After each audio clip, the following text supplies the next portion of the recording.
Cuando lean la Biblia, esfuércense por imaginar toda la escena. Vamos a ilustrar este punto con dos relatos que conocemos bien.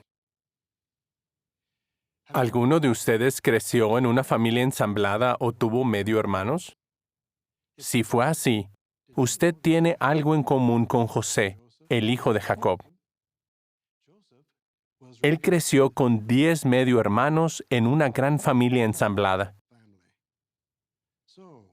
Así que tratemos de imaginar qué clase de familia era y si se llevaban bien unos con otros o todo lo contrario. ¿Cómo lo sabremos? Bueno, para empezar, podemos identificar las características de cada uno de los miembros de esta familia. ¿Cómo era José? ¿Cómo eran sus medio hermanos? ¿Qué sabemos de cada uno? ¿Qué sabemos de Judá, Simeón, Leví, Dan o Neftalí? ¿Qué tal si anotan las características de cada uno para descubrir cómo se llevaban entre sí? En ocasiones, la Biblia relata alguna situación en la que estuvo involucrado un solo individuo, pero no hay que olvidar que las acciones de una persona pueden influir en los demás. De modo que al leer sobre cierta situación, tratemos de imaginar cómo influyó en otros. Por ejemplo, en el libro de Génesis leemos que Rubén, el hijo de Jacob, cometió inmoralidad sexual con Bilhá. Sin duda, las consecuencias de ese hecho afectaron a otros. ¿Quién era Rubén? El hijo mayor de Lea. ¿Quién era Bilhá? La sierva de Raquel. ¿Habrá sido un poco tensa en ocasiones la relación de Lea y Raquel, en especial si tomamos en cuenta la manera en que iniciaron sus matrimonios? Sí, es probable. Y también es probable que la actitud de esas dos mujeres influyera en la actitud de sus hijos. Debemos tomar en cuenta todos estos detalles. Ahora bien, Bilhá tenía 2 hijos, Dan y Neftalí. ¿Cómo se habrán sentido ellos al enterarse de que su hermano mayor, su medio hermano, había cometido fornicación con su propia madre?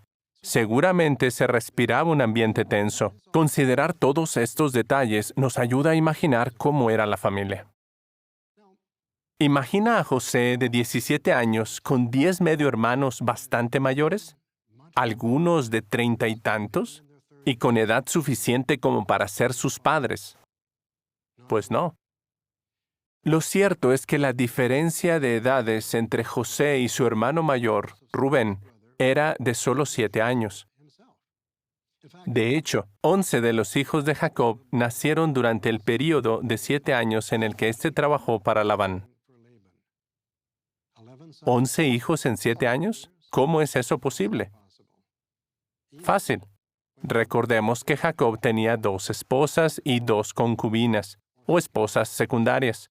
No hacía falta un intervalo de 9 meses entre los nacimientos de sus hijos. De hecho, puede ser que algunos nacieran casi al mismo tiempo y tuvieran la misma edad. De modo que, cuando vendieron a José como esclavo a sus 17 años de edad, su hermano mayor no pasaba de los 24, y algunos de sus otros hermanos eran, si acaso, 1 o 2 años mayores que él.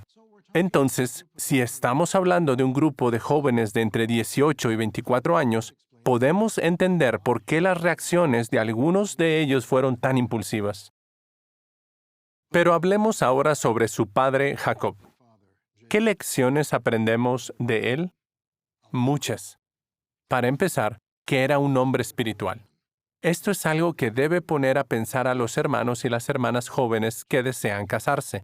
Jacob estuvo dispuesto a hacer lo que fuera necesario con tal de mantener intacta su amistad con Jehová. Veamos un ejemplo. Génesis 29, 18. Pueden seguir la lectura en la pantalla. Estamos hablando del matrimonio. Génesis 29, 18 dice: Y Jacob se había enamorado de Raquel, así que dijo: Estoy dispuesto a servirte 7 años por Raquel, tu hija menor. ¿Qué lección aprendemos? Bueno, Jacob no se casó con la primera mujer que tuvo enfrente, la cual podría haber sido pagana. Tampoco pensó, 7 años es mucho tiempo, mejor busco a una filistea y me caso con ella. Más bien, estuvo dispuesto a esperar y así poder casarse con alguien que sirviera a Jehová junto con él.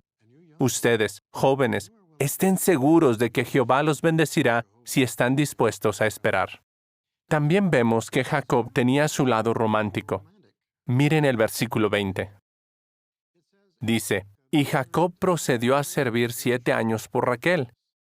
Y noten, pero a sus ojos resultaron como unos cuantos días debido al amor que le tenía.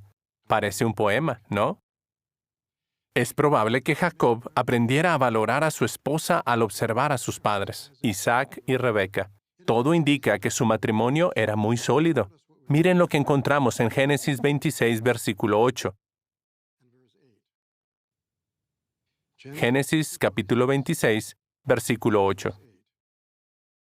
Dice, aconteció pues que como se le extendían los días allí, Abimelech, rey de los filisteos, estaba mirando por la ventana y observando la escena. Y allí estaba Isaac, el padre de Jacob, divirtiéndose con Rebeca, su esposa. Parece que Isaac y Rebeca se tenían mucho cariño. Eran un matrimonio feliz. ¿Y qué más podemos aprender de Jacob? Hay un detalle interesante en el versículo 27 del capítulo 25. Dice, y fueron creciendo los muchachos, y Esaú llegó a ser hombre que sabía cazar, hombre del campo, pero Jacob, hombre sin culpa, que moraba en tiendas. Jacob prefería estar más tiempo en casa. Y eso nos ayuda a entender por qué eran tan fuertes los lazos entre él y José, quien por varios años fue su hijo menor. Ahora bien, aunque Jacob era más hogareño, no era un hombre débil. Era un hombre fuerte, pero también espiritual. Hermanos jóvenes, ustedes pueden sacar de esto una valiosa lección. Sabemos que quieren volverse muy fuertes, pero su espiritualidad es lo primero.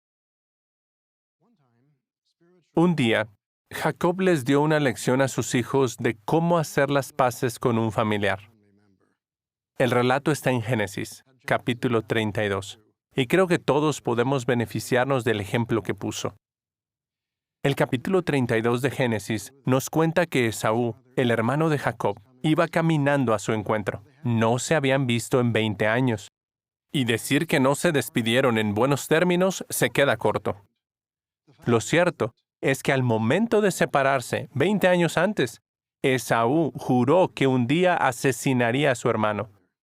Y ahora estaba de camino a encontrarlo.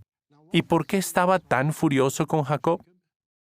Porque Jacob había recibido una bendición de su padre, y eso no le gustó nada a Esaú. Ahora bien, Esaú llegó con 400 hombres. ¿Por qué tantos? La Biblia no da la razón, pero quizás deseaba mostrar lo fuerte e importante que se había vuelto. ¿Y cómo reaccionó Jacob? ¿Respondió igual?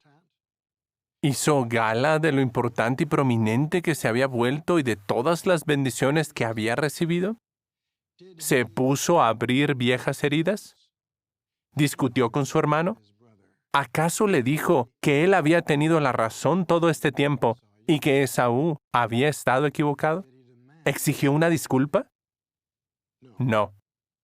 Jacob tenía mucho de qué alardear, no cabe la menor duda de eso. Estaba muy claro que él contaba con la bendición de Jehová. Unos capítulos atrás se nos habla de que un ángel se le apareció y dijo, Yo soy Jehová, el Dios de Abraham, tu padre, y el Dios de Isaac. La tierra sobre la cual estás acostado, a ti te la voy a dar, y a tu descendencia. Y aquí estoy yo contigo, y ciertamente te guardaré en todo el camino, no voy a dejarte. Eso sí que era una bendición, ¿no creen? Pero hay más. La noche anterior, justo antes de que Jacob y Esaú se encontraran, Jacob estuvo luchando con un ángel por un buen rato, y como resultado, recibió una bendición más. Pero Jacob no presumió sus bendiciones, sino que se humilló a sí mismo. Es más, se inclinó 7 veces frente a su hermano y a la vista de sus esposas y de sus 11 hijos. Jacob resolvió sus diferencias con Esaú, no con los puños, ni con alardes, ni con armas, sino con humildad, como un hombre de verdad, uno verdaderamente espiritual.